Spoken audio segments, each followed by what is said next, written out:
Panel क्रमांक 7 यामध्ये माझे मित्र, माझे सहकारी नगरसेवक मोहनजी उगले आणि आमच्या महिला शहर प्रमुख नेत्राताई उगले यांच्या नेतृत्वाखाली प्रभाग क्रमांक 21, 22, 28, 29 असा चारही प्रभागामध्ये रस्त्याचे काँक्रीटकरणपासून गटार ड्रेनेजपासून दिवाचे पथदिवे त्याच्यानंतर शौचालय अनेक प्रकारची कामं ही सातत्याने केलीच आहे। पण एकदम सांगण्याची गोष्ट म्हणजे पाण्याची टाकी, ज्यासाठी नेत्राताई उगलेंनी फार मोठं या ठिकाणी आंदोलन उभं केलं होतं, ती 15 वर्ष जरी टाकी अस्तित्वात नव्हती, ती पाण्याची टाकी बांधण्याचं काम या ठिकाणी मोहन उगले नेत्राताईंनी केलेलं आहे।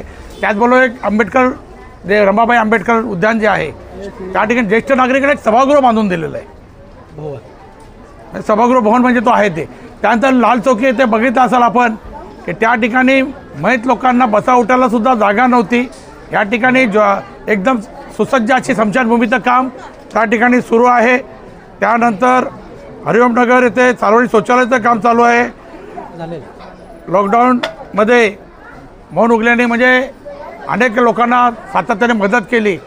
जेव्हा हे आलं त्यानंतर आम्ही तर चिपळूणपर्यंत मदत घेऊन गेलो होतो।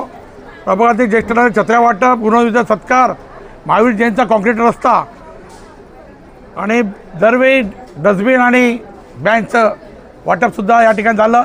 आज लाडक्या बहिणी ज्या या ठिकाणी आल्या होत्या, गरजू महिला त्या कामगार होत्या, त्यांनासुद्धा दिवाळीचा फराळ म्हणून या ठिकाणी साडीचं वाटप आणि सोसाट्या 21 सोसाट्यांना या ठिकाणी डस्टबिन वाटप आत्ता करण्यात आलं। म्हणजे दर पाक्षिक जसं वर्तमानपत्राचं निघतं त्यामुळे मोहन उगलेची शाखा पाक्षिक कार्यक्रम करत असते। दर 15 दिवसांनी या वार्डाचा एक कार्यक्रम चालतो आणि या 15 दिवसामध्ये सतत काही ना काही कार्यक्रम मोहन उगले नेत्राताई उगलेच्या या नेतृत्वाखाली इथले सर्व पदाधिकारी शिवसैनिक सातत्याने करत असतात। त्यामुळे प्रभाग क्रमांक 7 हा शिवसेनेचा बालेकिल्ला आहे आणि बालेकिल्लाच राहणार अशा पद्धतीचं काम या ठिकाणी चालू आहे। मित्रपक्षाला आव्हान केलं, युती झाली तर सोबत नाही तर हे बघा, मित्रपक्षाला आव्हान दिलेलं आहे त्याचं कारण असं आहे की आम्ही प्रत्येक गोष्टीमध्ये सज्ज आहोत। कल्याण पश्चिममध्ये 38 वार्ड आहेत। 38 वार्डामध्ये आमचे उमेदवार तयार आहेत आणि एकनाथ शिंदे साहेब आणि देवेंद्र फडणवीस साहेबांच्या ह्याच्यामध्ये युतीच झाली तर आम्ही युतीमध्ये सुद्धा लढायला तयार आहोत। पण उद्या आमच्या पाठीमध्ये खंजीर अचानक खपुसला गेला त्यावेळेस आम्ही संपूर्ण आमचे उमेदवार सज्ज आहेत निवडणूक लढवायला।